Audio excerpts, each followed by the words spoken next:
Don't overthink how to stop overthinking. Also, don't overthink what I just said. It seems like I'm gonna say things are a lot easier said than done in this video, but I'm not.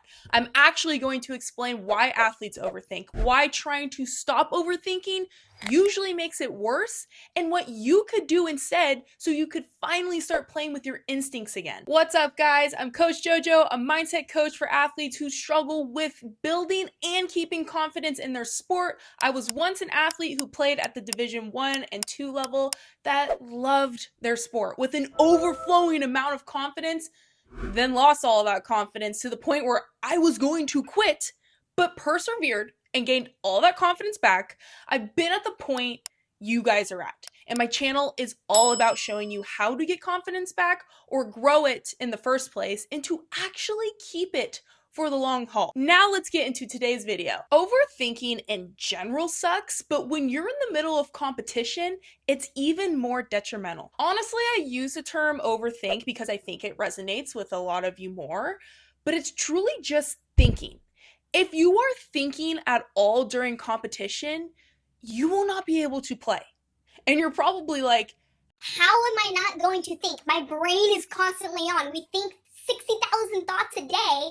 I'm not saying you're not going to think. I'm just saying that you can't be intentionally thinking, or in your terms, overthinking. But what do I mean when I say intentionally thinking? When you play your sport, things happen in a matter of milliseconds. Think about it. No pun intended. Especially if you're playing against an opponent. They're going to do something in their nature and you need to react to it. You cannot predict what they're going to do. You cannot predict what's going to happen in any circumstance.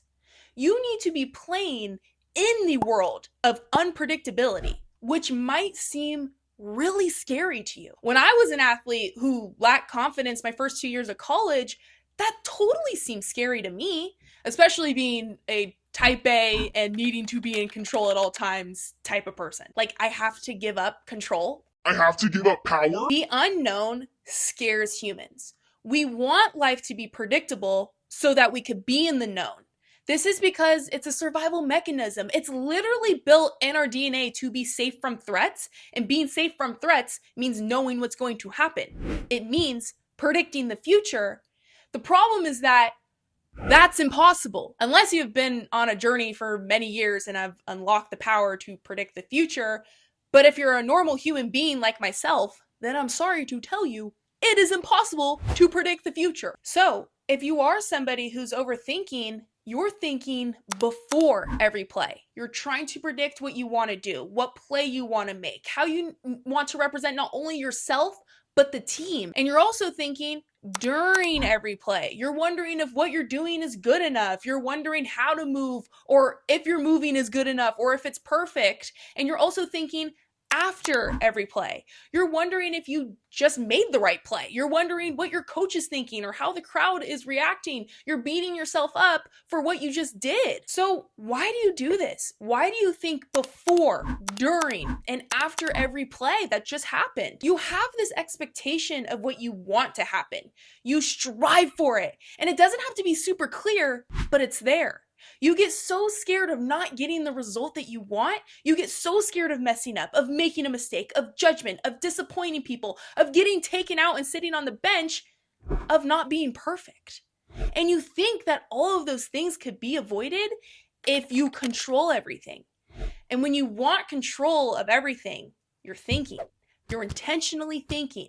And that's the trap that we get ourselves into. Thinking feels productive. Like, I'm not talking to you right now trying to tell you that I don't understand thinking feels safe. Analyzing feels like planning, and having a plan feels so organized and good. I get that more than anyone. But in our sport, thinking creates hesitation because there's too much analysis going on. It does not and will never create better performance. Here's a basketball example. Let's say that I take a normal shot. I was just shooting an orange ball into a red rim with a net attached to it. Now let's say that I was in the trap of overthinking, where I cared so much about my result. I want this shot to go in so badly, but how will I do that? I need to make sure that my elbow stays in, but I also need to make sure that I'm bending my legs at the exact same time. But I remember practicing on my arc the other day, so make sure that my elbow lifts the ball higher than I usually do, or I'll miss. But also don't shoot so high that you go short, or maybe that will make it go long. Okay, I think I'm just gonna shoot it now. Oh my God, I just missed. That was so embarrassing because it missed to the right and went out of bounds. Is coach gonna take me out? Do I not know how to shoot? I've been practicing all week. Did that give anybody PTSD? Even if you haven't played basketball before, I know you're imagining what you say to yourself in your sport, and that's what happens. I know that happens to you because that exact thing used to happen to me, and that's just one scenario, right? Next, I'm thinking about how I need to make up for my miss and get a steal on defense or not get beat by my opponent. But I did that monologue because I wasn't shooting anymore. All I was doing was managing a checklist. Let's go back to when I was the simple athlete with a simple mind, where I was shooting an orange ball into a red rim with a net attached. As this athlete and in this mindset, I trust all the practice I've put in. Not only this season's practice, but years of practice. The only way you're going to unlock the powers of playing in the moment and not overthink is going to start in practice. You work your ass off. You are intentional in practice. You make mistakes in practice so you could learn from them. When you do this, It goes to your subconscious mind. for example, we don't have to think to walk. We don't have to think about running. We just do it because we've done it over and over and over again, and we trust our bodies to know what to do. That's the same thing in your sport. For me, I shot thousands of shots a week. Not all of them went in, but in practice, I trusted myself to learn from those misses. I adjusted in practice, and it was a slight adjustment, so then I was able to get into a rhythm. When I worked my ass off in practice, that was what allowed me to trust myself. I know I put in the work. It gave me confidence knowing that. When I had trust, I gained confidence. When I gained confidence, I gained even more trust. And this sunk into my subconscious mind.